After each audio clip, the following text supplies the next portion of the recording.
In this program, we are going to see about the simple for loop. So for loop is a kind of a definite loop, which means how many times the loop has to be executed. If we know clearly, we can go ahead with the for loop. So this is a demo program applying the for loop. So we all know that the hash symbol is the comment line, which means the particular line will not be executed. And we are going to print 1 to 10 numbers series using the for loop.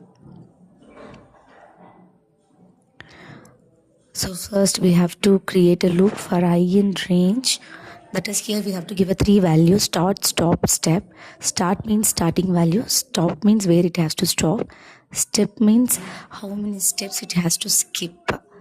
So range is the keyboard for that. Range is a function to create a series. Start, stop, step. By default, the start will be as 0.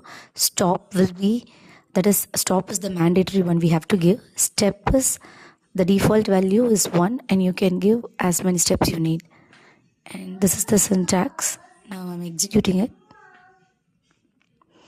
So saving it with the extension of .py. And this is the series. So if you want to print till from 1 to 10, you have to give the limit as 11. If you give 10, before 10 it will end. So which means the end value will be -1. That is n minus 1. So if you need 10, you have to give 11. That's it. Thank you.